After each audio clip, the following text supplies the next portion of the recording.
dated August 10, 2023, I was designated by Ma'am Sahani as Division Physical Facility Coordinator in our division. At first, I was totally in limbo. I have zero idea of what to do. How shall I do the responsibility related thereto? What shall I do to perform my duties in the division as a division physical facility coordinator? What will be my next move? How do I start? What will be my plan and deliverables? But with my Sahani, who is our ever-willing mentor and guide, I may say that today I am a little familiar and know my direction. Thank you very much, Mom. To cut the story short, I have managed to coordinate and facilitate some projects like repair and maintenance, installation of water system facilities, construction of buildings, and lately the lifting of ambulance for LTS-1 from the TDIA of MP Marchani Makasalong through AOH, to name a few. Real talk. Not all that we propose will be approved, but we will never stop to take necessary action to make it happen. We shall maintain our unwavering resiliency because we believe that we propose project because we need it, not for ourselves, but for our school and school learners. We want to give them conducive learning environment for them to be inspired and motivated to continue to learn. For them, this is also in line with the advocacy that no Bangsamoro child will be left behind. As physical facility coordinator, I would like to share the accomplishment report. We have series of reports, presentation. I have 12. These are the projects from the government funded through BARM. Although the budgets were allocated in previous years, some of the projects were implemented only last year or this year. So first we have the 2018 Basic Education Facilities Fund. So in this year, we have 28 various schools recipients. So nandyan din yung mga municipality kung saan nakalagay at ang type of infra, lahat school building yan, yung number of classrooms with a total achievement, actual achievement of 94.17%. Bakit? Dahil mayroong mga school like sa Bantayan, like sa, Patpangat Primary School sa Sakyanan, Dilausan Primary School, Dato Calacca Memorial National High School, Pendulunan, yan yung mga naka 100%. Morieta Bae Elementary School, Malangan Elementary School in Maging, Little Grapian, Bantaya Primary School, Lalangitan Primary School, Lolong Primary School, hindi pa yan tapos, Dilendungan is Elementary School in Lugbabaybo, naka 100% na yan, Dilabayan Primary School in Kapay, at sa Hilaya Saripara National High School, 1-story, 2 classroom in Wao, for final inspection, pero na-inspect namin yan last week. So yung 8 school, ito turnover na lang, hopefully this month, siguro mga 3rd week of this month. Nandiyan din ang Kabatangan Primary School, 1-story, 2 classroom. Next, Pagalungan Community, natapos na din yan, wala lang, hindi lang napalitan yung picture dyan. Milaya Central Elementary School, 1-story, 6 classroom. Kadingilan, 1-story, 3 classroom. Buot Elementary School sa Site 1, dalawa kasi ang building nila, nasa 3 classroom. Kaya lahat ay 6 classroom sa Buot.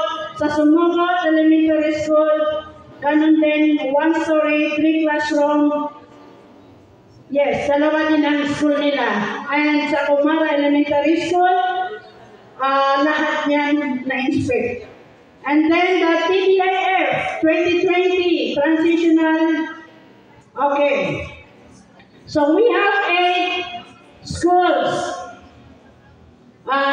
nagaling sa TDIF na 2020, pero 54% pa lang ang actual na na-accomplish. Ang mga plug po dyan sa Balintaw, Panag, Talama, lahat ng naka-plug po dyan ay galing sa TDIF na MP, Baset Abbas, dyan na Tinibantas.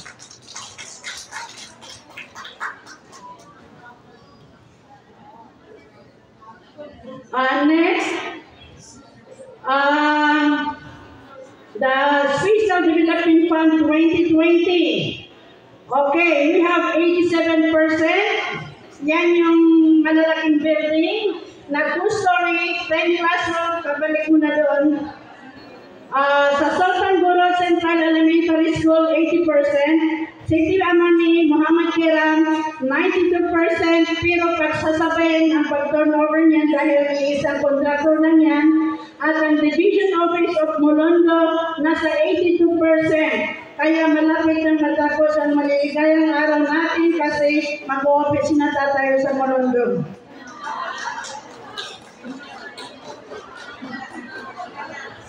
Okay. Basic Education Facilities Fund for Repair 2021. So we have Sagyaran, Nusa Elementary School, Sagyaran, Manglan, Imbadian, Dato Mamintal, Adjun Senior, Memorial National High School, and Boyan Elementary School with a total of 100%. Lahat na namin na-turnover yan. Okay, next. The 2021 Special Development Fund. Madam, busag ko ba sa DAPAR? Talagang nandiyan ang good governance. Kung mo kapikil tanong, o pupili tanong na talagang mala ang yan pa sa DAPAR. Okay. So, 2021, we have 6 schools. Yan ang sa mga pag-building na mapiparas. Merong 5 toilets. Isisibay dun sa PWD. So, Alangade Elementary School, 0%. Pakibalik mo na. 0% kasi ang contractor ng Alangade at Pagalamatan na isa. So, mabasa na Pagalamatan at transfer sila sa Alangade. Kaya 80% yung Pagalamatan magandapasad. Then, Mahad Abdul Aziz Pimpantas, Private Public Madrasanan, na 26% kaka-groundbreaking lang namin yan.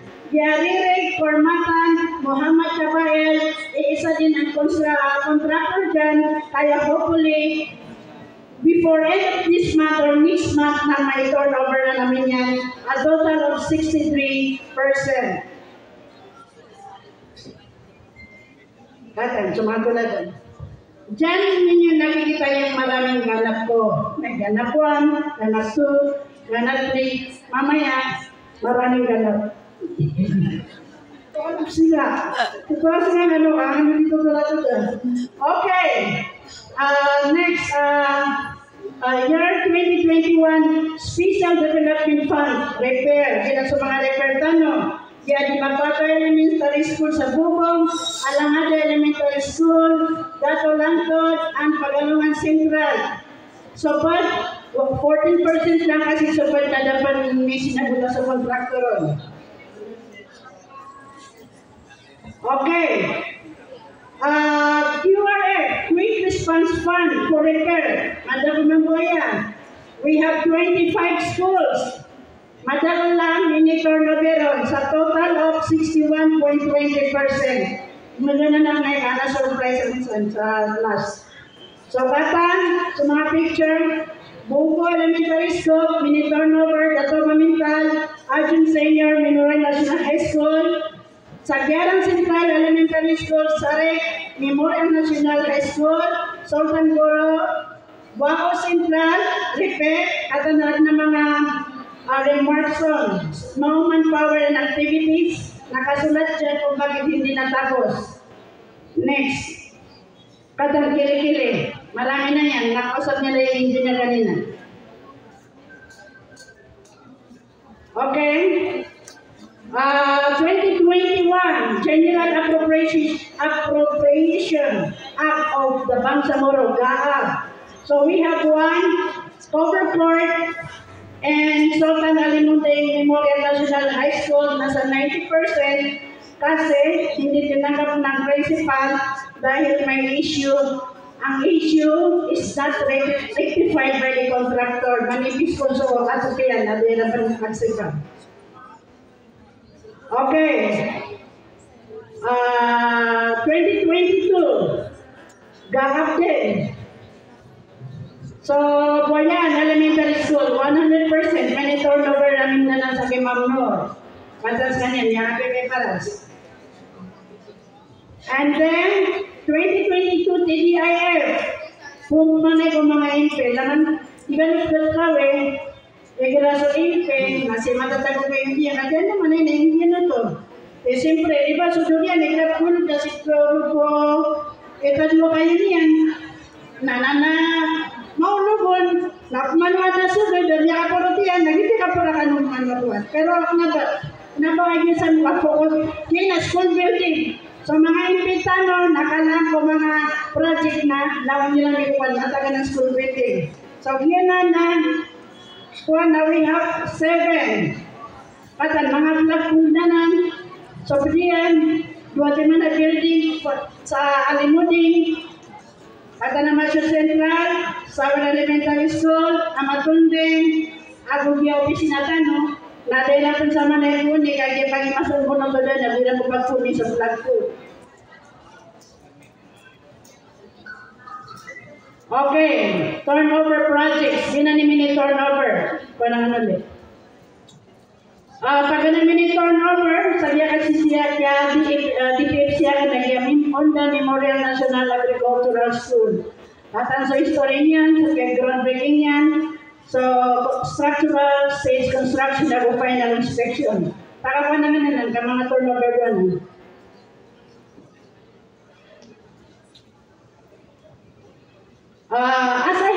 As I have said earlier, jangan mo na sa turnover, Ma'am Ahmad, para ko nang sumator na para may lera sa skulinan.